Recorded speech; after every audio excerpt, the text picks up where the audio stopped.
ইমাম হুসাইন রাদিয়াল্লাহু তাআলা আনহুকে কারবালার ময়দানে যাওয়ার জন্য 1200 মতান্তরে 1250 চিঠি পাঠাইছে।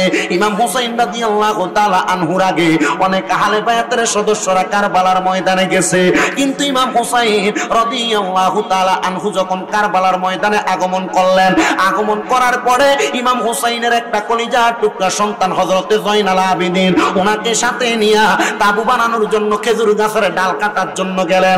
যায়া দেখতেছে খেজুর গাছের ডালের মধ্যে আঘাত করলে খেজুর গাছের ডালগুলার মধ্য থেকে রক্ত বাইর হয়, মাটির মধ্যে আঘাত করলে মাটির মধ্য থেকে রক্ত বের হয়। বলে কেন কই এমন অবস্থা হয়? বলে অন্য কোনো কারণ না, অন্য কোনো কারণ না। ইন্নামা ইউরিদুল্লাহু লিইয়ুযহিবা আনকুমুর রিজসা আহলাল বাইতি ওয়া ইউতাহহিরাকুম তাতহীরা। আপনারা বলেন, ঘোষণা করেছেন একজন, তিনি কে? আমার আল্লাহ পাক রব্বুল আলামিন এই আয়াতে কারিমা কেন নাযিল করলেন একটু মনোযোগের সাথে শুনবেন। আমার মদিনার কামলিওয়ালা দয়াল নবী রাহমাতুল লিল আলামিন নবীজি নামাজ আদায় করতেন মসজিদের মধ্যে ইমামতির মাধ্যমে। যেই মসজিদটার নাম হলো অত্যন্ত সুন্দর মসজিদ আল নববী। ওই মসজিদে নববীর মধ্যে অনেকেই নামাজ পড়েছেন, উমরা হজ করছেন, বড় হজ করছেন। হাজি সাহেব আসেননি? কেউ হাতটা তুলে দেখান চাই। মাশাআল্লাহ মাশাআল্লাহ, অনেকে আছেন, হাত নামান। আমার বাবাজিরা, বন্ধুরা, আমার নূরের নবী রহমতের নবীজি ওই মসজিদের মধ্যে নামাজ আদায় করতেন। কিন্তু বাবারে, এই সময়টা তো কোনো গরমকাল না, এখন কিন্তু শৈত্যপ্রবাহ চলতেছে, শীতকাল। আমার নবীজি একদিন শীতের সকালবেলা মসজিদে নববী থেকে বাইরে হইয়া আমার নবীজি মা ফাতেমাতুজ জাহরা রাদিয়াল্লাহু তাআলা আনহার ঘর মুবারকের সামনে দিয়া যাচ্ছেন। নবীজি রহমত নবীজি নবীর কলিজার টুকরা নাতিদেরকে বড় ভালোবাসতেন। আমার নূরের নবী রহমতের নবীজি যখন মা ফাতেমাতুজ জাহরা রাদিয়াল্লাহু তাআলা আনহার ঘর মুবারকের সামনে দিয়া যায়, নবীর কলিজাটা আনসান কইরা উঠল, আমার দুইজন কলিজার টুকরা নাতি আছে গো, আমি তাদেরকে একটু দেখার প্রয়োজন। আমার নবীজি মা ফাতেমাতুজ জাহরার হুজরা মুবারকের মধ্যে প্রবেশ করলেন। প্রবেশ করার সাথে সাথে গো আমার নবী রহমতের নবীজির শরীর মুবারকে কালো রঙের একটা পশমি চাদর ছিল। কি কালার? কালো রঙের একটা পশমি চাদর। আমার নবীজি ওই পশমি চাদরটা নবীর শরীর মুবারকের উপরে দিয়া আমার নবীজি যখন মা ফাতেমার হুজরা মুবারকে প্রবেশ করলেন, আমার নবী ডাক দিয়ে কয়ে, দেখাল তো আলিয়ান, ও হযরত আলী তুমি আমার চাদরের নিচে প্রবেশ করো। ওয়া দেখাল সুম্মা দেখাল তো ফাতেমা, হযরত ফাতেমা তুমি আমার চাদরের নিচে প্রবেশ করো। সুম্মা দেখাল তো হাসানা, সুম্মা দেখাল তো হুসাইনা, হযরত ইমাম হাসান এবং ইমাম হুসাইন তোমরা দুইজন আমার চাদরের নিচে প্রবেশ করো। আমার নবী মাঝখানে, মাওলা আলী ডাইনে, মা ফাতেমা বামে, ইমাম হাসান ডানে, ইমাম হুসাইন বামে। এই পাঁচজন যখন একসাথে হইলেন, আমার নবী আল্লাহর কাছে দোয়া করলেন হাত উঠাইয়া, আল্লাহুম্মা হাউলাই আহলু বাইতি। নবী আমার দোয়া করলেন। পাশে আমার নবীর একজন কলিজার টুকরা স্ত্রী ছিলেন। নবী যে চাদর মুবারকটা এমনি মিলা ধরলেন, এই চাদরের নিচে ইমাম হাসান আর ইমাম হুসাইন মা ফাতেমা হযরত আলীকে ঢুকাইলেন। এই চাদরটা আলগি দিয়া নবীর কলিজার টুকরা স্ত্রী ডাক দিয়ে, ইয়া রাসূলুল্লাহ, আমারও এই চাদরের নিচে ঢুকতে মন চায়। আমার নবী কই, স্ত্রী তুমি তোমার জায়গায় সম্মানিত, তারা তাদের জায়গায় সম্মানিত। আল্লাহর নবী দোয়া করে, আল্লাহুম্মা হাউলাই আহলু বাইতি, আল্লাহ এরা আমার আহলে বায়াত, আপনি এদেরকে কবুল করে নেন। আমার আল্লাহ এই আহলে বায়াতকে এমন কবুল করছে রে বাবারা, আমার আল্লাহ সাথে সাথে আয়াত নাযিল করে দিছে, ইন্নামা ইউরিদুল্লাহু লিইয়ুযহিবা আনকুমুর রিজসা আহলাল বাইতি ওয়া ইউতাহহিরাকুম তাতহীরা। আমার আল্লাহ আয়াত নাযিল করে দেয়, নিশ্চয়ই নবী গো, যারা আপনার আহলে বায়াত, যারা আপনার বংশধর, আমি আল্লাহ তাদের থেকে সকল প্রকার অপবিত্রতা দূর করে, ওয়ায়ুতাহহিরাকুম তাতহীরা, আমি আল্লাহ তাদেরকে পুত পবিত্র বানিয়ে দিলাম। জবান খুলে বলেন সুবহানাল্লাহ। ও আল্লাহ, কেমন পুত পবিত্র বানাইলা।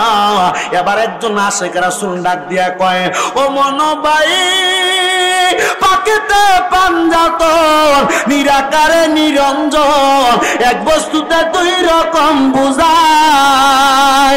শরীয়তের শতেক নাম, তরিকতের নাই মুকাম, হাকিকত বুঝিলে মারফত পাই রে মনে পাগলা বনরায়। ও তুই ডুব দিলি না পাকে দরিয়ায়, ও তুই ডুব দিলি না শুভ খাইলি না এসকেরি দরিয়ায় রে মনে পাগলা মনোরায়। ও তুই ডুব দিলি না পাকে দরিয়ায়। ও মনরে মক্কায় মদিনার ঘরে সোনার সিন্দুক লড়ে চড়ে, আবার ঘরে ঘরে সিন্দুক দেখা যায়। সেই সিন্দুকের গিরকি কাটা লাগাই আছে প্রেমের আঠা, পাঞ্জাতন বিলে খোলা বিষম দায় রে মন পাগলা মনোরায়। ও তুই ডুব দিলি না পাক দরিয়ায়। ও মনরে আমার নবীজি সিন্ধুক হইয়া মারেফতের তালা দিয়া হাসান হোসেন রাখছে ডাইনে বাই।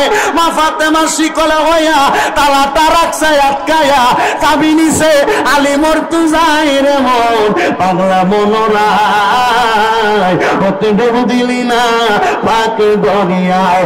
একটা জবানও বন্ধ রাখবেন না, একবার জোরে বলেন ইয়া পাকে পাঞ্জাতন। এবার বাবাজিরা বন্ধুরা, আল্লাহ কইছে নবী আপনার বংশধররে পবিত্র বানাইছি। এবার নবীর বংশধর কারা? বলে হুজুর নবীর ফুতে নবীর বংশ, নবীর বউয়ে নবীর বংশ, নবীর আত্মীয় স্বজন নবীর বংশ। আমার নবীজি আহলে বায়াতের মধ্যে এদেরকে ঢুকায় নয়। আমার নবী আহলে বায়াতের মাঝে নবী মাঝখানে থাইকা হযরত আলীরে দাইয়ে রাইকা, মা ফাতেমারে বামে রাইকা, ইমাম হাসান রাদিয়াল্লাহু তাআলা আনহু, ইমাম হুসাইন রাদিয়াল্লাহু তাআলা আনহু, এই তিনজন এই চারজন এই পাঁচজন মোট একসাথে হইয়া আমার নবী এদের নাম দিলেন আহলে বায়াত। ও মায়ার নবী গো, ও দয়ার নবী, রহমতের নবীজি, তাহলে এদেরকে পাক পাঞ্জাতন কেন বললাম? পাক শব্দের অর্থ পবিত্র, পাঞ্জা মানি পাঁচ, তন মানি দেহ, পাক পাঞ্জাতন মানি হলো পবিত্র পাঁচটা দেহ। এই পাঁচটা দেহরে পবিত্র বানাইছে একজন, তিনি কে? আল্লাহ। আর জোরে কন্যা তিনি কে? আল্লাহ। বন্ধুরা রে আমার, আল্লাহ পবিত্র বানাইছে। এই ফাঁক পাঞ্জাতনের না রে পাক পাঞ্জাতন, ইয়া ফাঁক পাঞ্জাতন হলে অনেকের আগুন লেগে গেছে, লাগেনি? বলে হুজুর ফাঁক পাঞ্জাতন এটা তো ফরের কথা, না রে তাকবীর কইয়া শেষ, রিসালাত নাই, আসেনি? আল্লাহ পাক রব্বুল আলামিনের পেয়ারা হাবিব কয় এই পাক পাঞ্জাতন হইল নূহ আলাইহিস সালাতু ওয়াস সালামের কিস্তির মতো, নূহ নবীর নৌকার মতো। সুবহানাল্লাহ কোন না? কোন নবীর নৌকার মতো? এখানে যারা বসছেন বলেন কোন নবীর নৌকা? তিরমিজি শরীফের সরাসরি হাদিস। ইয়া রাসূলুল্লাহ, কেন নূহ নবীর নৌকার সাথে তুলনা করলেন আপনারা আহলে বায়াতকে? রাসূল বলছে কেন তুলনা করলাম? নূহ আলাইহিস সালাতু ওয়াস সালামের জামানায় এই নূহ নবীর উম্মত ছিল 80 জন। বলেন কয়জন? 80 জন। নূহ নবীর 80 জন উম্মতের ভিতরে 40টা বেড়া আর 40টা বেডি, মানে পুরুষ আর। নূহ নবী, আপনারা অনেকে জানেন নূহ নবীর নৌকা বানানোর ঘটনা। উনি নৌকা বানাইছেন, বেঈমানেরা নূহ আলাইহিস সালাতু ওয়াস সালামের নৌকারে দেখা এরা কয় এই শুকনার সময় নূহ নবী কি লাগে নৌকা বানায়? এরা এই চিন্তা করে নূহ আলাইহিস সালাতু ওয়াস সালাম নৌকা বানানোর পরে এরা যে নূহ নবী নৌকার ভিতরে বাথরুম করে দিছে। নাউজুবিল্লাহ কইলেন না আপনারা? নূহ নবী আল্লাহর কাছে 2 রাকাত নামাজ পড়া কান্দে, আল্লাহ এত সুন্দর একটা নৌকা বানাইলাম, আপনি আমার আদেশ দিলেন, আরে এরা যায় আমার নৌকার ভিতরে প্রস্রাব পায়খানা করে। আল্লাহ কই নূহ নবী ইন্নাল্লাহা মা'আস সাবিরিন, নিশ্চয়ই ধৈর্য ধারণকারীর সাথে কে আছে? আল্লাহ। জোরে কন্যা, আল্লাহ। জোরে কন্যা, আল্লাহ। তার নিজে ব্যবসা লস দিয়ে দেয়, বাদ দিয়ে বেডি ভিডা দেন, আসেনি? বাজারে একটু বেচা কিনা খারাপ হলে বাদ দিয়ে ফুতের দে ফিডা, বা ফুতে বাজারে যেতে দেরি হলে এই ফুতের দে ফিডা, আছে কিনা? এমন ধৈর্য ধরেন, কাম হবে, হবে কিনা?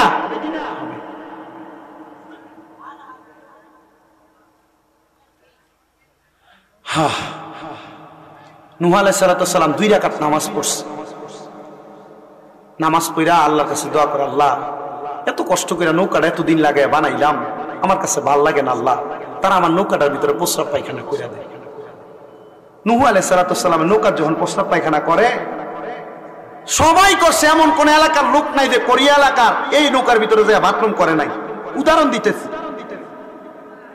তো দুই নাতি দুইজন ছোট মানুষ পয়রা যাওয়ার সময় এরও এটার ভিতরে প্রস্রাব পায়খানা করে গেছে। বাড়িতে যে দাদির কাছে গল্প করে না, যে গল্প করে, দাদি ওই নূহ পয়গম্বর নৌকা বানাইছে, এলাকার কোন লোক নাই এটার ভিতরে প্রস্রাব পায়খানা করছে না, দাদি আমরাও কইরাইছি।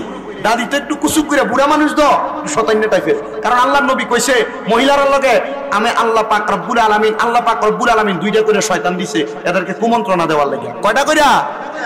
আমরা বেড়াইতে পারে এত খুশি হই না, বেড়াইতে লগে একটা করে দিছে, এর লাগে কিন্তু সংসারে কাজ হয়, ঝগড়া হয়। তো বেরি তো শয়তান দুইটা না, দুইজনের কথা হই না লাগতাছে। আচ্ছা আমারও লই আসো, আমিও যাই ওইখানে প্রস্রাব পায়খানা কইরাম। এ বুড়া বেরিতে ওই জায়গায় প্রস্রাব পায়খানা করার লেগে নৌকার নামের সাইডে উঠতে, তো এ প্রস্রাব পায়খানা করতে এটাতে কাইতে হয়ে পড়ে গেছে। কাইতে পড়ে উইটা মুক্তা মুইসা দেখতেছে এ বিডি আর বুড়া বিডি নাই, এটা মাশাআল্লাহ 16 বছরের জোয়ান মাইয়া হয়ে গেছে। মানুষ বুঝছে যে নূহ নবীর নৌকার ভিতরে কেউ যদি পড়ে এ জোয়ান হয়ে যাইতেছে। কত বুড়ারা এ ডুব দেয়। আবার যারা হাতে রোগ এরা হাতে গু মালিশ করে। আল্লাহ না নূহ নবীর কইছে ধৈর্য ধরেন, আমি আছি আপনার লগে, সুবহানাল্লাহ কোন। তো যারা হাতে ব্যথা এরা এই গু তোমরা আঁকছো এই জায়গার ভিতরে লাগে। যারা বুবা কথা কথা এটা খায় এমন পরিষ্কার করছে জিহ্বা দিয়ে লেয়া পর্যন্ত খাইছে। তাহলে ইন্না বাতুশা রাব্বিকা লাশাদীদ, আল্লাহর দরা শক্ত দরা, ধর্ম তো ধর্ম সাবার দাঁত ছলাই দিব মিথ্যা মায়ের করা মায়। নূহ আলাইহিস সালামের নৌকা পরিষ্কার করছে। এবার নূহ নবীকে আল্লাহ নৌকাটা কি লেগে বানাইছেন? নূহ নবী কিছুদিন পরে একটা প্লাবন দিমু, যারা আপনি নবীরে মানে না এরা পরীক্ষা করবার লাগে। আপনার উম্মত যারা, আপনার হিতাকাঙ্ক্ষী যারা, আপনি তাদেরকে আহ্বান করে নৌকাতে তুইলেন। নূহ আলাইহিস সালাম কিয়ামতের আগে এই নৌকার ভিতরে সবাই রে তুলছে, তাই না? তাই না? ওনার 40 জন পুরুষ 40 জন নারী উম্মত সবাইকে তুলছে। জোড়ায় জোড়ায় প্রাণী তুলছেন, গাছপালা তুলছেন। তো নূহ নবী ওনার স্ত্রী এবং সন্তান তুলছে, একটা ফুতেরে তুলছে না। এ ফুতে ওঠে না, না না এমন কোনো কিছু হবে না। আর যদিও হয় প্লাবন হইলে আর কদ্দুর হইব, আমি পাহাড়ের উপরে উঠবো, পাহাড়ের উপরে যদি না পাই গাছের আঘাত উঠে দাও। আচ্ছা ঠিক আছে, হ্যাঁ গাছের আঘাত উঠে দাও। তো নূহ আলাইহিস সালাম যখন সবাইকে তুলছেন, নূহ নবীর জামানার একজন আবেদা সালেহা মহিলা ছিল। ওই মহিলার ঘরের সামনে যায় নূহ নবী ডাক দিয়া কয়, মা আপনি উঠবেন না? মহিলা বলছে, নবী আমি 2 রাকাত নামাজ পড়ি, আপনি আমার যখন প্লাবন হইব তার আগে ডাক দিয়ে তুইলা নিয়েন। সুবহানাল্লাহ কইলেন না? আমার আপনি তুইলা নিয়েন। ওই মহিলাই কথা বলার সাথে সাথে নূহ নবী চলে গেছেন। তো আল্লাহ হিকমত করে নূহ আলাইহিস সালামকে এই মহিলার কথাটা মন থেকে উঠে নিয়ে ভুলে রাখছেন। হিকমত করছেন কে? নূহ নবী ভুলে গেছে, এই কথা কইলে আবার কুফরি হবে। এই কথা বললে কি হবে? কুফরি। কোন নবীর ব্যাপারে নবীরা ভুইলা জানে, কথা বলা যাবে না। তো এটা ভুলে রাখছেন আল্লাহ। তো প্লাবন হইলো অনেক দিন পর্যন্ত নূহ নবী বাঁচলেন। এ শিকা চিনেন না আপনারা? শিকা মানুষের ঘরের বেড়া কাটে, কাগজ কাটে। এ নূহ আলাইহিস সালামের এ নৌকারে শিকা কাটতে লাইছিল। এই বদদুয়ার ঘর থেকে অন পর্যন্ত কাটে, বদদুয়ার ঘর থেকে এখন পর্যন্ত কাটে। এরপরে আস্তে আস্তে আস্তে করে যখন প্লাবন শেষ, সব মানুষ নূহ আলাইহিস সালামের নৌকা থেকে নামছে। তো যারা নামছে তারা তো নূহ নবীর উম্মত, বাচ্চা। প্লাবন শেষ হওয়ার পরে নূহ নবী আবার মনে হয়েছে, আল্লাহ মনে করাইয়া দিছেন কি, আরে এই মহিলা তো আমারে কইছিল যদি প্লাবন হয় তারা যেন আমি নিয়ে যাই। নূহ আলাইহিস সালাম শুই না ওই বাড়ির সামনে যে আবার সালাম, দরজার সামনে দরজাটা, আসসালামু আলাইকুম ওয়া রাহমাতুল্লাহ। মহিলা দরজা খুলছেন। আমি শুধু আহলে বায়াতের ওয়াজ করতেছিলাম, ওইখান থেকে এখানে আসছে। মহিলা ঘরের দরজা খুলে, ওয়ালাইকুম সালাম, নূহ পয়গম্বর কিয়ামতের সময় হয়েছে, প্লাবনের সময়, আমি আসবো। নূহ নবী কই, এবারে কই আছিল? এটা জীবিত আছে, সারা দুনিয়া ডুব ব্যবস্থা খারাপ, এবারে এখনো জীবিত। নূহ আলাইহিস সালাম আল্লাহর কাছে 2 রাকাত নামাজ পড়ে আল্লাহর কাছে, আল্লাহ এ বান্দিরে তুমি প্লাবন দিলা না? বলে এ বান্দিরে প্লাবন দিছি তো, এ বান্দি তোমার না কইছিল 2 রাকাত নামাজ পড়তে? ও নূহ নবী এতদিন শেষ হয়ে গেছে, আলমি আল্লাহ পাক রব্বুল আলামিনের জাতে পাকের কসম, এই মহিলার 2 রাকাত নামাজ এই মাত্র শেষ হইছে। আর আপনি আমি নামাজ পড়ি মুখের আদা জন্য খাই ঠোরকা। কথা কন না কেন? সেজদার ভিতরে যে আপনি নামাজ পড়েন, হ্যাঁ হযরত নূহ আলাইহিস সালাতু ওয়াস সালাম আল্লাহর কাছে বলেন, আল্লাহ আপনার এখনো এমন বান্দা আছে, এমন বান্দি আছে যিনি মাত্র 2 রাকাত নামাজ পড়লে আমি নূহ নবী প্লাবনের ভিতরে এতদিন বাসছি। আল্লাহ এতদিন বাসার পরে ওই মহিলা 2 রাকাত নামাজ শেষ হয় নাই। তাহলে চিন্তা করেন, আচ্ছা ওই নামাজিটা কি নরমাল কোন নামাজি না আল্লাহর প্রিয় বান্দি নামাজি? আল্লাহর প্রিয় বান্দি নামাজি ছিলেন। তো নূহ নবীর নৌকাতে যারা যারা উঠছিলেন সবাই বাঁচছেন, শুধু যারা সমাজের মধ্যে নূহ নবীকে মানে নাই, যারা নৌকাতে উঠে নাই তারা বাঁচেন নাই। হযরতে নূহ পয়গম্বর এই ঘটনা ঘটার পরে আল্লাহর রাসূল উদাহরণ দিলেন, আমার আহলে বায়াত নূহ আলাইহিস সালাতু ওয়াস সালামের কিসের মতো? কিস্তির মতো। যারা নূহ আলাইহিস সালাতু ওয়াস সালামের কিস্তিতে উঠছেন তারা বাঁচছেন, আর যারা আহলে বায়াতকে ভালোবাসবে, নবীর বংশধরকে ভালোবাসবে, তারাও বেঁচে যাবে। গভীর মনোযোগ দিবেন আহলে বায়াতের ব্যাপারে। আল্লাহর রাসূল সাল্লাল্লাহু আলাইহি সাল্লাম এই কথাগুলা বলার পরে আমার নূরের নবী রাহমাতুল লিল আলামিন নবীজি আবার যখন চাদরের নিচ থেকে হযরত ইমাম হাসান হযরত ইমাম হুসাইন রাদিয়াল্লাহু তাআলা আনহু দুইজনকে নিয়ে আমার নবী হাঁটতে হাঁটতে মসজিদে নববীর মধ্যে প্রবেশ করলেন। নবী আমার ইমাম হাসান ইমাম হুসাইন রাদিয়াল্লাহু তাআলা আনহু দুইটা ভাইকে আমার নবীর ডান ডান উরু মুবারকের উপরে বসাইলেন। একজন ডান উরু মুবারকে, একজন বাম উরু মুবারকের মধ্যে। আমার নবী একজনকে কোলের মধ্যে নিয়ে নিয়ে দুইজনের বুকের মধ্যে কপালের মধ্যে চুম্বন করতেছে। এমন টাইমে আল্লাহর হাবিবের দরবারে আমার আল্লাহ পাকের রহমতের ফেরেশতা মুআল্লিমুল মালায়েকা হযরত জিবরাইল আলাইহিস সালাতু ওয়াস সালাম আগমন করলেন। আগমন করে চলে যাওয়ার সাথে সাথে আমার নবী যখন দুইজনের কপাল মুবারকের মধ্যে চুমা খাইতেছিলেন, কিন্তু আমার নবী আবার কপাল মুবারকে চুমা খাওয়া বন্ধ করে দিয়ে নবী আমার হযরত ইমাম হুসাইন রাদিয়াল্লাহু তাআলা আনহুর গলা মুবারকের মধ্যে চুম্বন করতেছেন, আর হযরত ইমাম হাসান রাদিয়াল্লাহু তাআলা আনহুর ঠোঁট মুবারকের মধ্যে চুম্বন করতেছেন। এমন টাইমে ওই মসজিদে নববীর পাশে দিয়ে মা ফাতেমা তুজহারা রাদিয়াল্লাহু তাআলা আনহা চলে যাচ্ছেন। মা ফাতেমা এমন কর্ম দেখা হঠাৎ রাসূলুল্লাহ সাল্লাল্লাহু আলাইহি ওয়াসাল্লাম নবীকে বলতেছে, ইয়া রাসূলুল্লাহ, নবী গো, ও মায়ের নবী গো, আপনার যে কোনো কর্মের মধ্যে একটা হাকিকত থাকে, একটা হাকিকত থাকে। ও মায়ের নবী, আপনি বলেন না হযরত ইমাম হুসাইনের গলা মোবারকে ইমাম হাসানের ঠোঁট মোবারকে 2 জায়গায় চুমা দিলেন, এটার কোনো হাকিকত আছে নাকি? আপনি নবী বলে দেন। আমার নূরের নবী রাহমাতুল লিল আলামিন নবী ডাক দিয়া কয়, শোনো রে ফাতেমা, কিছুক্ষণ আগে আমার দরবারে জিবরাইল আগমন করেছে। জিবরাইল বলেছে কারবালার ময়দানে আমার ইমাম হুসাইনের গলা মোবারক কতল করে দেওয়া হবে। আমি নবী মুহাব্বত কইরা ইমাম হুসাইনের গলা মোবারকে চুম্বন করে আর ইমাম হাসানকে ওই বেঈমানের দলেরা একবার না দুইবার না 6-7 বার বিষ পান করাইবো। আমি নবী মুহাব্বত কইরা ইমাম হাসানের ঠোঁট মোবারকে চুম্বন করতেছি, যেন তাদের দুইজনকে ওই কারবালার ময়দান সহ বেদুইনেরা আঘাত না করতে পারে। ঠিক আমার নবীর কথা সত্য, ইমাম হাসান রাদিয়াল্লাহু তাআলা করে বিষ খাওয়ায়া মারতে পারে নাই। ইমাম হাসানকে 6 বার বিষ পান করানোর পরে উনি বিষক্রিয়ার মধ্যে ইন্তেকাল করে নাই। ইমাম হাসান রাদিয়াল্লাহু তাআলা বিষ পান করানোর পরে রে 7ম বার যখন ওনার বিষটারে ওনার পানির পাত্রের মধ্যে গোনায়া দিবেন, ওনার শরবতের সাথে হযরত ইমাম হাসান রাদিয়াল্লাহু তাআলা আনহুর শরবতের সাথে সাদা সাদা পাথরের গুঁড়া মিক্স করে ওনারে পান করায়া দিছে। কিন্তু ইমাম হাসান যখন ওই বিষক্রিয়া এবং পাথরের আঘাতে ইন্তেকাল করবে, হঠাৎ করে মাটির মধ্যে চক্কর দিয়ে পড়ে গেলেন। আর এমন টাইমে আমরা যখন কোন জায়গায় কুষ্টা খাই, আমরা মাগবো করে চিল্লা চিল্লানি মারে, আল্লাহ গো কইয়া চিল্লানি মারে। ইমাম হাসান এমন কোন শব্দ বলে নাই, ইমাম হাসান নানা গো কইয়া একটা চিল্লানি মারছে। মনে করেন করিয়া রাস্তারে মাথার মধ্যে চিল্লানি মারছে, ওই মাথার মধ্যে ইমাম হুসাইন ছিল। উনি সেখান থেকে দৌড়ে আগমন করলেন। কিরে ভাই, নানা গো কইয়া কেন চিল্লানি মারলা? বলে আমি নানা গো কইয়া বলার কারণ হইল একটা, ভাইজান আমার এত তার আগে আরো কয়েকবার বিষ পান করাইছে, এখন আরেকবার বিষ পান করাইয়া দিছে।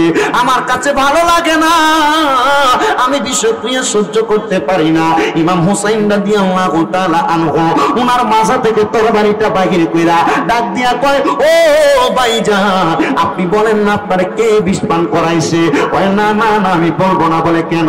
বলে এখন যদি বই না দেয় আপনি ইমাম হুসাইন তাদের গর্দান আলাদা করে দিবেন, আর কিয়ামতের আগ পর্যন্ত আমার নানার উম্মতেরা ইমান পরীক্ষা দিতে পারবে না। অনেক অনেক বেড়াইত আছে, অনেক হুজুররা আছে, আইসে এলাকার মধ্যে ওয়াজ করে চলে যাইব।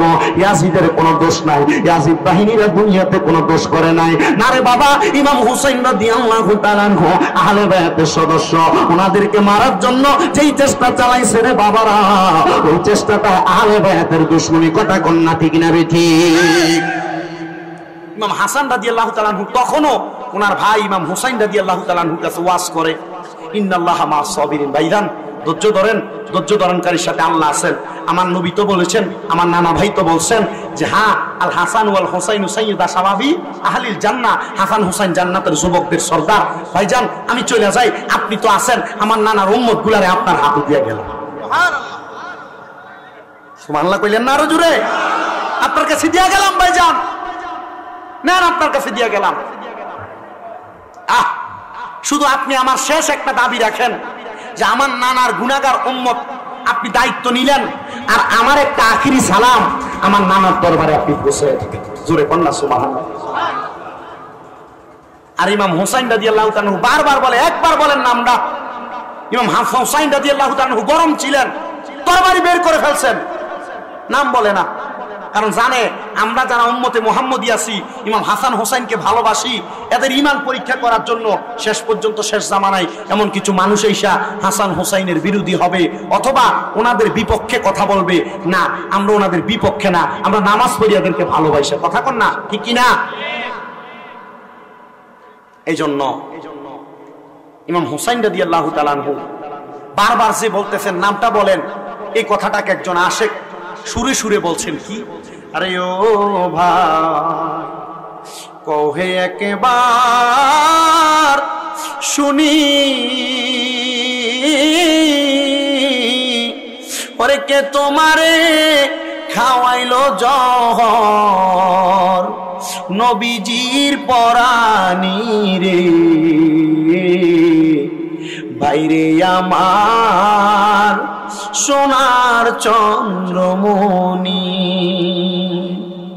আকাশ কান্দে বাতাস কান্দে, কান্দে দরিয়ার পানি, ওরে দুই পুত্র হারাইয়া কান্দে জান্নাতে ফাতেমা জননী রে, বাইরে আমার সোনার চন্দ্রমণি। আল্লাহ বলে ও জিবরাইল তুমি যাও না রে চলিয়া,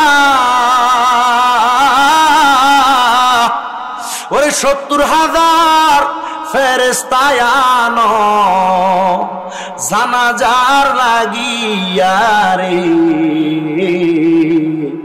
বাইরে আমার সোনার চন্দ্রমণি।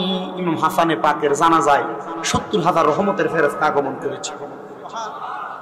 ইহুদিরা দেখা ইমাম হুসাইনের হাতে হাত রেখে মুসলমান হয়ে গেছে। এরা কারা? এদেরকে তো আমরা চিনি না, নুরানি পোশাকওয়ালা, বলে এরাই আল্লাহর রহমতের ফেরেশতা। ছোট ভাই কয় বড় ভাই রে, ও ভাই কেমনে যাও চলিয়া,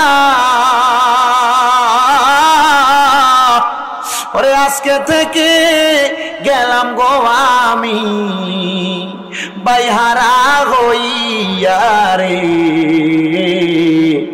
ভাইরে আমার সোনার চন্দ্রমণি ও ভাই কবে একবার শুনি কে তোমারে খাওয়াইলো জহর নবীজির পরানি রে ভাইরে আমার সোনার চন্দ্রমণি। ও ইমাম হাসান, কেন তুমি তোমার জীবনটা নবীর উম্মতের জন্য বিলায়া দিলা? বলে আমি যদি চাই নবীর উম্মতের গুনাহগার যারা তাদেরকে জান্নাতে নিতে পারবো। কেন গো? কারণ আমার আল্লাহ আমি নবীরে জান্নাতের সর্দারে, আমি নবীর নাতিরে জান্নাতের যুবকদের সর্দার বানাইছে। এ যুবক, এ মুরব্বী, একটু মনোযোগ দিয়ে আলোচনাটা শ্রবণ করার চেষ্টা করো রে বাবারা, ও নবীর উম্মতের দলেরা। হযরত ইমাম হাসান ইমাম হুসাইন রাদিয়াল্লাহু তাআলা আনহু থেকে ইমাম হাসান যখন চলে গেলেন, ইমাম হুসাইন রাদিয়াল্লাহু তাআলা আনহুকে কারবালার ময়দানে যাওয়ার জন্য 1200 মুতান্তরে 1250 চিঠি পাঠাইছে। ইমাম হুসাইন রাদিয়াল্লাহু তাআলা আনহুর আগে অনেক আহলে বায়াতের সদস্যরা কারবালার ময়দানে গেছে, কিন্তু ইমাম হুসাইন রাদিয়াল্লাহু তাআলা আনহু যখন কারবালার ময়দানে আগমন করলেন, আগমন করার পরে ইমাম হুসাইনের একটা কলিজার টুকরা সন্তান হযরতে জয়নাল আবেদিন ওনাকে সাথে নিয়ে তাবু বানানোর জন্য খেজুর গাছের ডাল কাটার জন্য গেলেন। যায়া দেখতেছে খেজুর গাছের ডালের মধ্যে আঘাত করলে খেজুর গাছের ডালগুলার মধ্য থেকে রক্ত বাইর হয়, মাটির মধ্যে আঘাত করলে মাটির মধ্য থেকে রক্ত বের হয়। বলে কেন কই এমন অবস্থা হয়? বলে অন্য কোনো কারণ না, অন্য কোনো কারণ না। হযরতে ইমাম হুসাইন রাদিয়াল্লাহু তাআলা আনহু এবং ইমাম জয়নুল আবেদিন রাদিয়াল্লাহু তাআলা আনহু একসাথে ঘরের মধ্যে সুন্দর করে একটা তাবু বানাইলেন ওই কারবালার ময়দানে।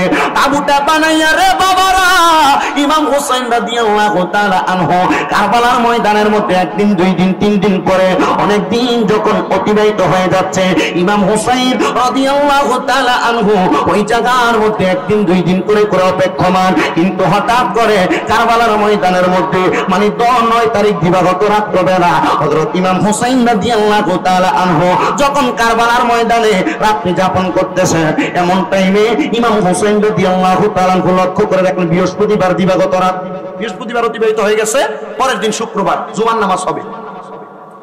ইমাম হুসাইন রাদিয়াল্লাহু তাআলা আনহু ওনার কলিজার টুকরা স্ত্রী হযরতে সাহারা বানু ওনার কোলের মধ্যে ওনার মাথাটা রাইখা সুন্দর করে ইমাম হুসাইন রাদিয়াল্লাহু তাআলা আনহু আল্লাহর কোরআনের তেলাওয়াত করতেছেন। আল্লাহর কোরআনের তেলাওয়াত যখন তেলাওয়াত করতে করতে হযরত ইমাম হুসাইন রাদিয়াল্লাহু তাআলা আনহু ঘুমায় গেলেন। হঠাৎ করে ঘুমের ঘরে দেখতে পাইলেন রে বাবারা ইমাম হুসাইন রাদিয়াল্লাহু তাআলা আনহু হঠাৎ করে ঘুমের মধ্যে স্বপ্ন দেখা ঘুম থেকে লাফ দিয়ে উঠা ডাক দিয়া কই সাহারা বানু,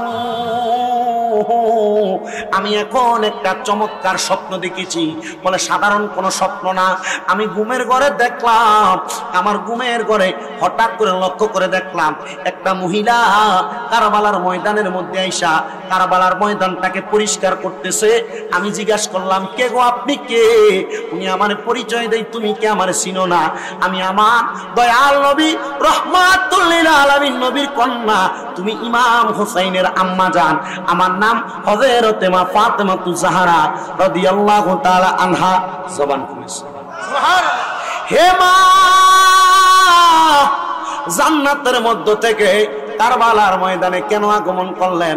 বলে কারবালার ময়দানে আগমন করার অন্য কোনো কারণ না রে, শুনো রে, আগামীকালকে 10 মুহররম তুমি ইমাম হুসাইন রাদিয়াল্লাহু তাআলা আনহুরে এই কারবালার ময়দানের মধ্যে দুষ্ট ইয়াজিদ বাহিনীরা এই কারবালায় যখন শোয়া দিবে, যে হুসাইনে পাকের শরীরের মধ্যে একটা মশা কামড় দেয় নাই, যে হুসাইনে পাকের শরীরের মধ্যে একটা মাছি কামড় দেয় নাই, দুনিয়ার কোনো কীট পতঙ্গ আঘাত করে নাই, ওই হুসাইন যদি এই কারবালার মরুভূমির প্রান্তরে যদি শোয়ার পরে পিঠের মধ্যে যদি একটা পাথরের আঘাত লাগা যায়, ওই হুসাইন যদি কারবালার ময়দানে থাইকা একবার নানা কইয়া ডাক দেয়, আমার রহমাতুল লিল আলামিন নবী মদিনার রওজাতে থাকবে না, মদিনার রওজাতে থাকবে না, রহমতের নবী মদিনার রওজা মুবারক থেকে তুমি হুসাইনকে বাঁচানোর জন্য রে রহমাতুল লিল আলামিন নবী চলে আসবে।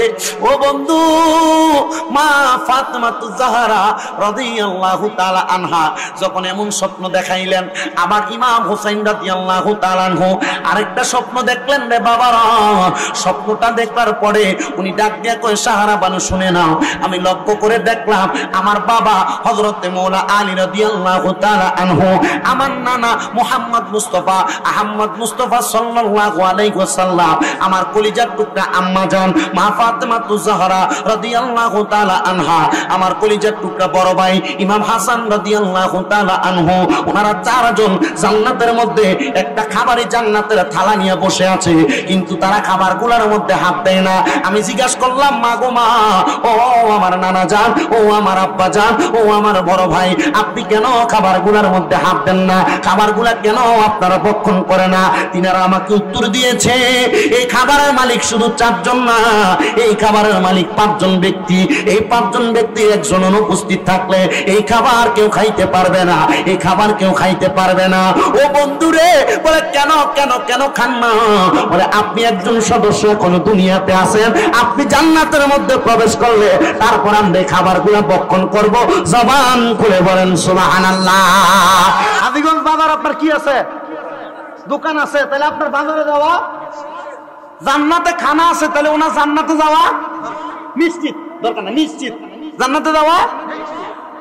তো ওনার বংশীয় দ্বারাই নবীজি যাদেরকে নবীজির চাদর মুবারকের নিচে তুলছেন, তিনারা সবাই আছেন জান্নাতে, একজন বাকি ইমাম হুসাইন রাদিয়াল্লাহু তাআলা, উনি যাবেন।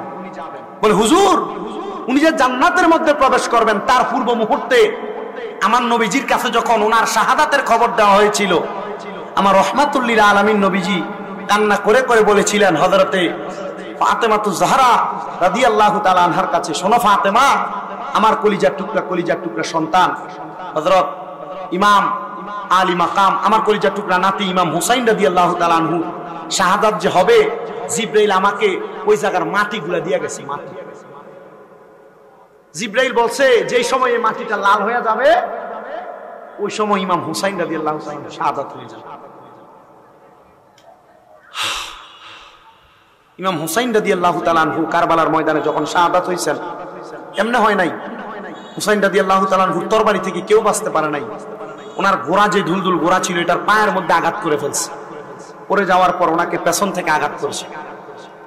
কিন্তু ইমাম হুসাইন রাদিয়াল্লাহু তাআলা আনহু শাহাদাত বরণ করার পরে ওনার দেহ একদিকে পড়ে আছে, সের মুবারক কল্লা মুবারক আলাদা পড়ে আছে। কিন্তু এই শাহাদাত বরণ করার পূর্বে মুহূর্তে ইমাম হুসাইন রাদিয়াল্লাহু তাআলা আনহু কারবালার ময়দানে 2 রাকাত নামাজ আদায় করেছিলেন।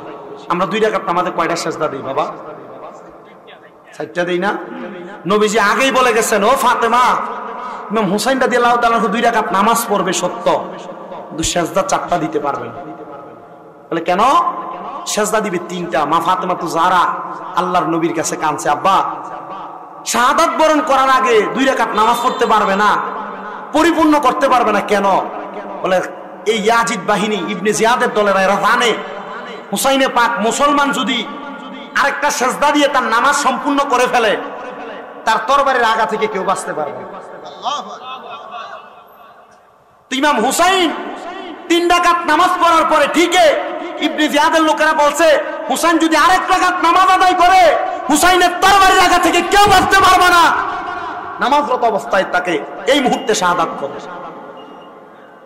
ইমাম হুসাইন রাদিয়াল্লাহু তাআলা আনহু শাহাদাত বরণ করবেন, 2 রাকাত নামাজ দিয়ে পরিপূর্ণ করতে পারবেন না। মা ফাতেমা বলছে, ও রাহমাতুল লিল আলামিন নবী, আমার কলিজার টুকরা আলী মাকাম ইমাম হুসাইনের আরেকটা সেজদা বাকি, ইমাম হুসাইনের কে 2 রাকাত নামাজ সম্পূর্ণ করবে না? নবী বলছে জি, সম্পূর্ণ করবে। বলে কখন? বলে ইমাম হুসাইন রাদিয়াল্লাহু তাআলা আনহু যখন জান্নাতে যাবে, কাল হাসরের ময়দানে যখন আমি নবীর উম্মতরা জান্নাতে যাইতে পারবে না, অর্ধেক উম্মত, ওই উম্মতগুলো আটকা পড়ে যাবে, ইমাম হুসাইন তখন আল্লাহর কাছে ফরিয়াদ জানাবে, আল্লাহ, আমার একটা সেজদা বাকি আছে। সুবহানাল্লাহ।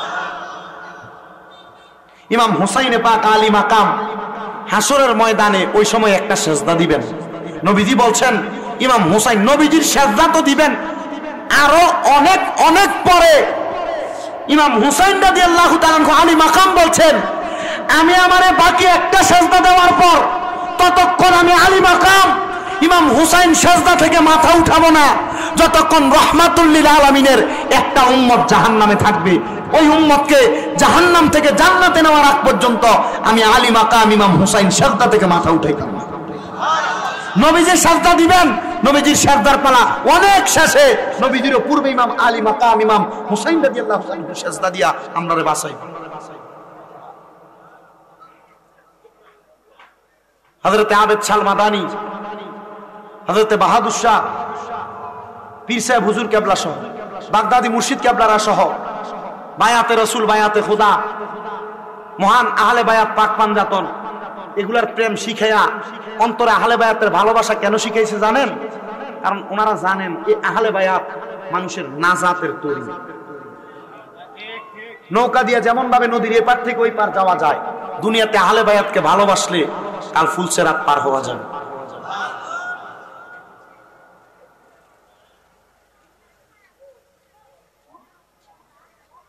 ইমাম হুসাইন রাদিয়াল্লাহু তাআলা আনহু শাহাদাত বরণ করার পরে চেয়ার মোবারক একদিকে পড়ে আছে, দেহ মোবারক একদিকে।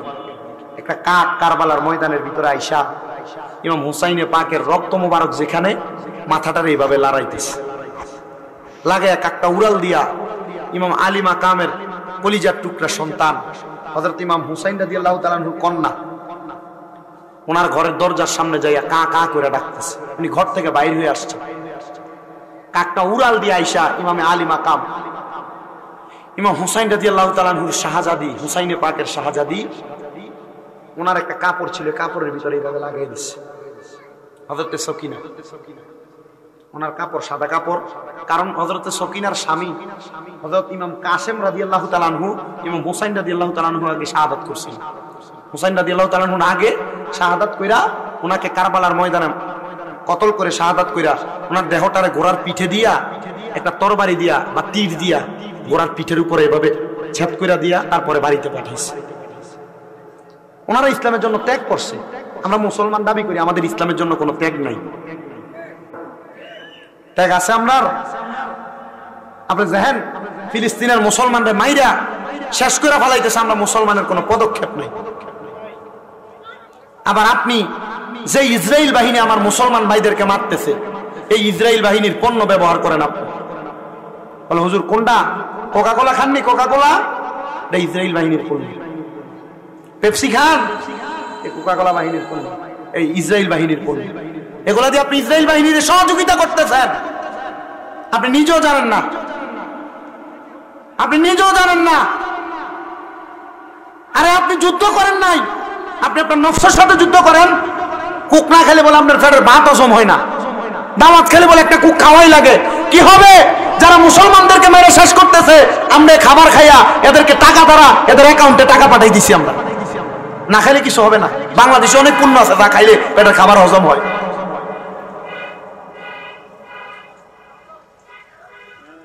গতকালকে রাত্রবেলা আমি বানসারামপুর থেকে মাহফিল করে কুমিল্লা ক্যান্টনমেন্ট জিহান রেস্তোরাঁতে, ওইখানে রাগ করে মাহফিলে ভাত না খাইয়া চলে আসছি, এখানে বসে ভাত খাইতে। পরে আমার যে ড্রাইভার আর এরার জন্য শুধু কোকের কথা আমি কইছি, আমি কইছি ভাই আমি খাই না, এরা যদি খায় এরা খাওয়া। ভাই আমরা কোকা কোলাকে বর্জন করেছি। কেন? যে এটা ইসরায়েলি পণ্য। যারা মুসলমানদেরকে আঘাত করে আমরা আমাদের হোটেলে এদের পণ্য রাখি না। আমার কাছে ভালো লাগছে, আমি সাথে সাথে তার সাথে আবার মুসাফা করছি। এটাই ত্যাগ মুসলমানদের, এটাই ত্যাগ। আপনার ভাইকে মেরে শেষ করে দিচ্ছে, আপনার কোনো পদক্ষেপ নাই। আল্লাহ আমাদেরকে বাঁচার তৌফিক দান করেন। আমি আইয়া এই পানির বোতলটার দিকে আমরা চাইছি, এটার ভিতরে কোনো পেপসিকো টেপসিকো লেখা আছে, পুষ্টি বাংলাদেশি পণ্য, খাওয়ান যাইব। আল্লাহ, নেসলে কফি খান না? নেসলে কফি ইসরায়েল বাহিনীর পণ্য, আপনি জানেনও না। আল্লাহ আমাদেরকে এমন জালেমদের অন্য থেকেও দূরে রাখুক। আমিন তো আসে না মুখে দিয়ে, আসবো কেমনে? এটা না খাইলে আপনার দিন চলে না।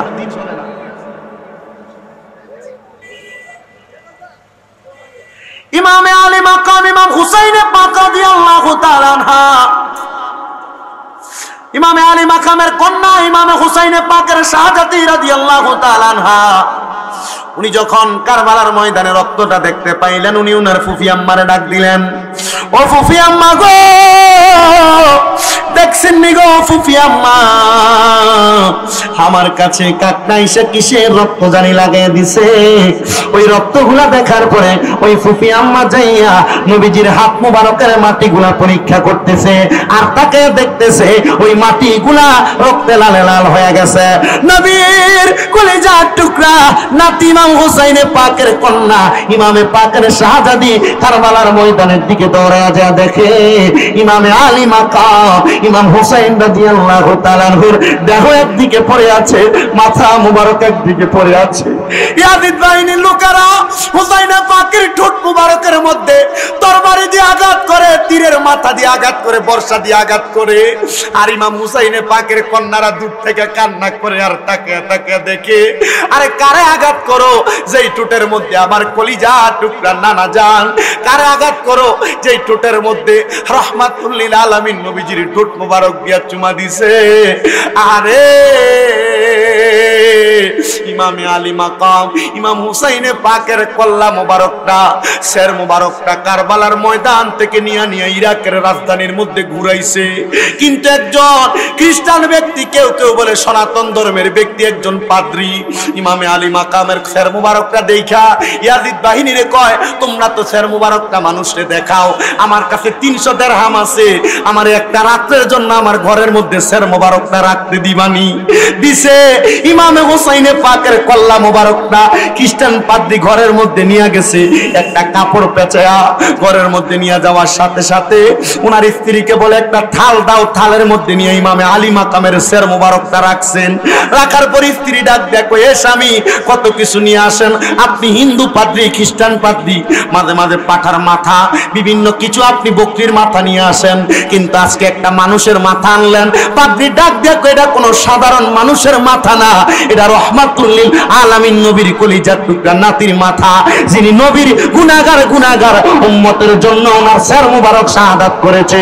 ও হুসাইন, তুমি তো জানতা কারবালার ময়দানে গেলে ইয়াজিদরা তোমারে আঘাত করবে, তুমি কেন গেলা? বলে আমার রহমাতুল লিল আলামিন নবীর কাছে আমার আল্লাহ ওয়াদাবদ্ধ, আমার আল্লাহ বলেছে ও নবী ইমাম হুসাইনে পাক শাহাদাত বরণ করবে, রক্ত মুবারক কারবালার ময়দানে ঝরায়া ফেলবে, আর হুসাইনের প্রত্যেক ফোঁটা ফোঁটা রক্ত মুবারকের বিনিময়ে আপনার কোটি কোটি গুনাহগার উম্মতকে নাজাত দেওয়া হবে। বলেন সুবহানাল্লাহ।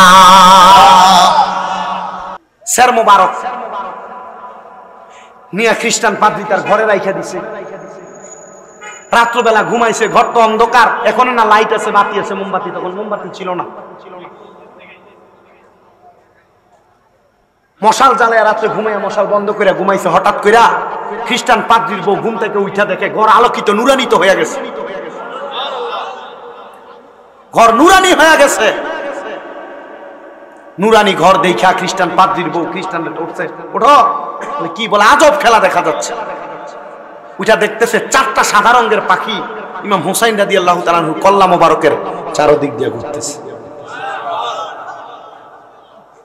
খ্রিস্টান পাদ্রী সামনের দিকে যায়, পাখি তাড়াবে, কিন্তু ওই পাখির জবান থেকে আওয়াজ আসতেছে, হে হুসাইনে পাক রাদিয়াল্লাহু তাআলা আনহুর শেরকে সংরক্ষণকারী ব্যক্তি, শোনো, আমরা দুনিয়ার কোন সাধারণ পাখি না, আমরা জান্নাত থেকে ইমাম হুসাইন রাদিয়াল্লাহু তাআলা আনহুকে পর্যবেক্ষণ করার জন্য, দেখার জন্য জামে আহমদিয়া সুন্নি আলিয়া মাদ্রাসার আনিসুজ্জামান হুজুরের লেখা শামে কারবালা কিতাবে ঘটনাটার এই অংশটা এভাবে উল্লেখ যে আলী মাকাম রাদিয়াল্লাহু তাআলা ইমাম হুসাইনে পাকের কল্লা মোবারক দেখার জন্য এই 4টা পাখি জান্নাত থেকে আল্লাহ পাক রব্বুল আলামিনের পেয়ারা হাবিব পাঠাইছে।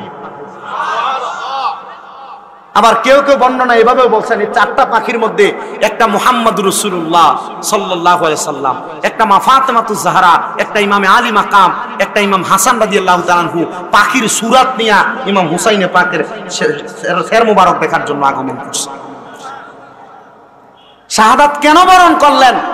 বলে শাহাদাত বরণ করার কারণ আমার নবী বলছেন ইসলাম, আমার নবী বলেছেন ইসলামের পরিপূর্ণতা ইমাম হুসাইনে পাকের শাহাদাতের মাধ্যমে হবে।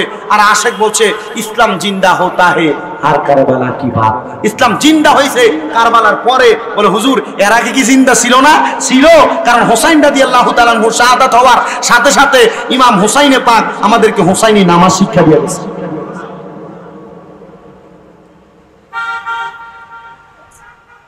ওনারা জান্নাতের মধ্যে গমন করেছেন আর আমাদেরকে শিক্ষা দিয়েছেন ওনাদেরকে ভালোবাসলে জান্নাতে যাওয়া যাবে। আমরা মুসলমান এদেরকে ভালোবাসি, এদের প্রেমিক আছি, আহলে বায়াতের ভালোবাসার মানুষ অনেক আছি, কিন্তু এই মাহফিলে বসে এই ওয়াজগুলা শুনে এদের ভালোবাসা প্রকাশ করেন সত্য কথা। অনেকে আছেন বাড়িতে যাইয়া ওয়াজ শোনেন আহলে বায়াতের জান্নাতে যাওয়ার জন্য, বাড়ির যে মা বাপরে বাদ দেয় না। কথা বলেন না কেন? এমন নাই নাই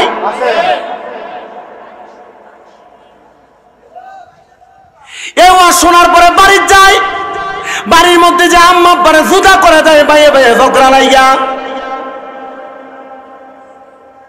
কেন এগুলা হবে? আপনি না জান্নাতে যাওয়ার আশায় ওয়াজ মাহফিলের মধ্যে আসছেন, আহলে বায়াতের ভালোবাসা প্রকাশ করছেন, আপনি কেন এই জান্নাতের বাগান মাহফিলের মধ্য থেকে যাওয়ার পরে আহলে বায়াতের জান্নাতে যাওয়ার ওয়াজ শোনার পরে আপনি কেন কেন বাড়ির মধ্যে যা আম্মা আব্বার কলিজা আঘাত করেন? আল্লাহর কসম এমন 10-15-20টা 100টা মাহফিল শুইনা বাড়িতে যাবেন, জান্নাতে যাওয়ার আহলে বায়াতের ওয়াজ শুইনা বাড়িতে যাবেন, কিন্তু যদি বাড়ির মধ্যে যায় আম্মা আব্বার ভাত না দেন, আপনি সন্তানের এমন ওয়াজ শুইনা কোনো লাভ হবে না।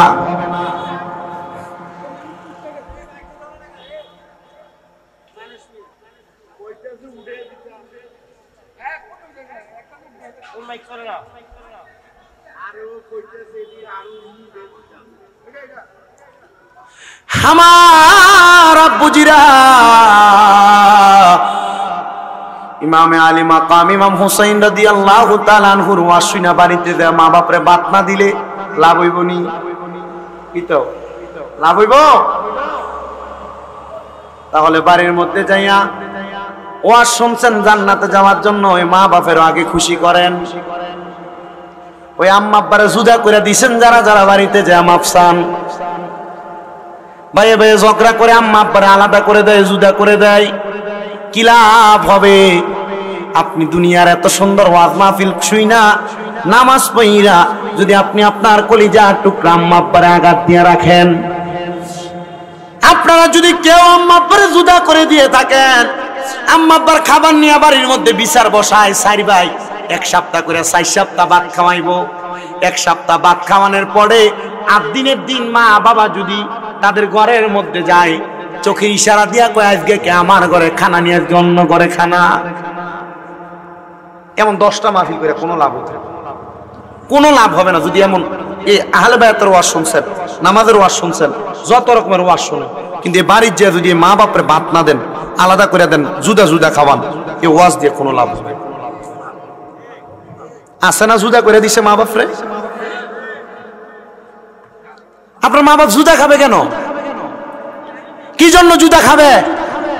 আপনি এখান থেকে বাড়িতে যে আম্মা আব্বার পা গুলাতে ধরে বলবেন, মা ও আব্বা আল্লাহর রাস্তায় আমারে মাফ করে দেন, জুদা করে দিছি, আমার 3-4 ভাই আপনার ভাত খাওয়া কান না খাওয়া, আব্বা এখন থেকে আমি ফুতের ঘরে ভাত খাইবেন, আমি শুটকি দিয়ে খাইলে আপনি শুটকি দিয়ে খাইবেন, আমি মুরগি দিয়ে খাইলে আপনি মুরগি দিয়ে খাইবেন, আমার ভাইরে আপনার খাওয়া কান না খাওয়া।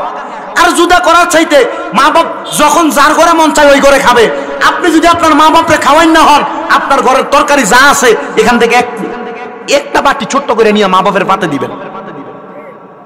কারণ মা বাপ বুড়া হওয়ার পর এদের জিহ্বার স্বাদ নষ্ট হয়ে যায়, কখন কি খাইতে মন চায় মা বাপ নিজেও বলে না, সন্তানকে ডরে বলে না। আর আল্লাহর নবী কয় এটা কিয়ামতের আলামত, সন্তানকে মা বাবা কিয়ামতের পূর্বে ভয় পাবে, ডরে কয় না। কারণ ফুতের কামাই খা, যদি কোনো কথা বললে ফুতের মনে কষ্ট যা, যদি ধমক দেয়,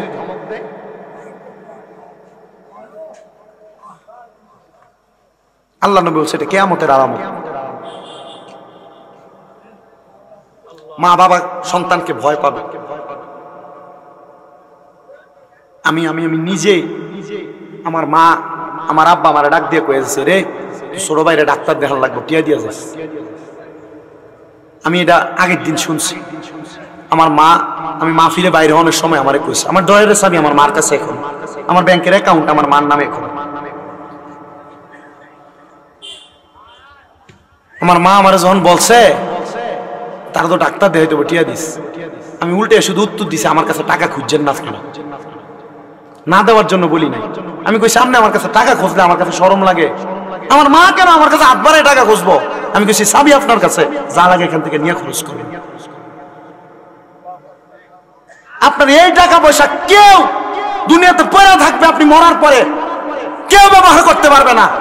আপনার সম্পদ দিয়ে কোনো লাভ নাই যদি আপনি সম্পদ আপনি আপনার মা বাবার পেছনে না খরচ করতে পারেন।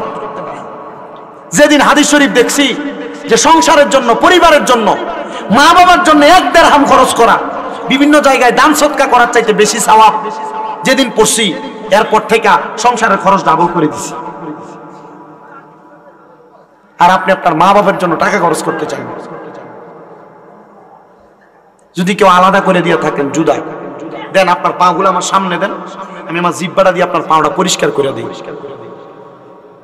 আজকে এখান থেকে বাড়ির যে আম্মা আব্বার পাউডি ধরে কবেন, মা আল্লাহর রাস্তায় আমারে মাফ করে দেন, আব্বা আমারে মাফ করে দেন। পাও ছেড়েন না ততক্ষণ যতক্ষণ মা বাপ নিজ মুখ দিয়া বলছে যে মাফ করে দিছি।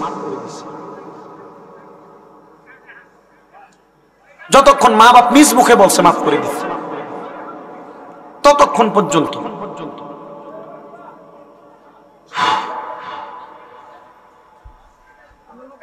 আপনি চিন্তা করেন।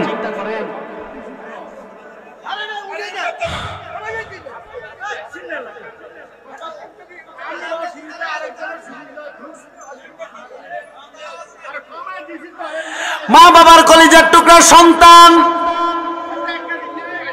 মা বাবার পাও ততক্ষণ পর্যন্ত ছাড়বা না যতক্ষণ পর্যন্ত মা বাবা নিজ মুখে বলেছে তোমাকে মাফ করে দিছি, ততক্ষণ পাও ছাড়বা না। অনেকে মাহফিলের মধ্যে বসেছে, বাবা বলে হুজুর হ্যাঁ আমি আমার মা বাবার কাছে মাপ চাইবো, দূরের কথা 2 ঈদে আম্মা আব্বার পা ধরে সালাম করি না। আর আল্লাহ নবী কয়ে শুধু সালাম না, মাঝে মাঝে সুযোগ পাইলে আম্মা আব্বার কদমের মধ্যে চুম্বন করবা। এ সন্তান, আপনি আপনার মা বাবার কদমে চুম্বন করেন কিনা এটা আপনি জানেন? আল্লাহর নবী কয় আম্মা আব্বার কদমে চুম্বন করলা তো আল্লাহর জান্নাতের চৌকাঠে চুম্বন করার সওয়াব পাইবা। এ কোরিয়ার মাহফিলের মধ্যে আমি জানি না 5-10 জন লোক পাওয়া যাবে কিনা আম্মা আব্বার কদমের মধ্যে চুম্বন করেছে। আর আল্লাহর নবী কয় আম্মা আব্বার কদমে চুম্বন করলা তো জান্নাতের চৌকাঠে চুম্বন করার সওয়াব পাইবা। সন্তানের দল, আজকের জান্নাতের বাগানে যারা বসছেন, মা বাবার সাথে অন্যায় করেন আর না করেন, এখান থেকে বাড়িতে যে আম্মা আব্বার পা ধরে ধরে মাপ চাইবেন। যদি মাপ না চাইতে পারেন সন্তান, তাহলে আপনি আপনার মা বাবার কাছে উৎকৃষ্ট সন্তান হইতে পারবেন না। অনেকে বলে হুজুর আমার মা বাবা আমাকে লাখ লাখ টাকা কোটি টাকা খরচ করে পড়ালেখা করাইছে, আম্মা আব্বা মানুষ বানাইছে, সম্পদ দিয়ে গেছে, আজকে আমার মা বাবা অন্ধকার কবরে, ওই আম্মা আব্বা অন্ধকার কবরে, আল্লাহ আযাবে রাখছেন না জান্নাতে রাখছেন আপনি জানেন না। আজকে এত সুন্দর জান্নাতের বাগান, খাজা জামে মসজিদের মাহফিল, এই মাহফিলের মধ্যে আপনারা যারা আসছেন, যাদের মা বাবা কবরে, আম্মা আব্বার কবর আযাব মাপ চাইয়া এখানে যারা যারা বসেছেন, এখান থেকে আমি কয়েকজন মানুষ চাই, বলো হুজুর মসজিদের কাজটা চলতেছে, আমি আমার আম্মা আব্বার কথা স্মরণ করে 10,000 টাকা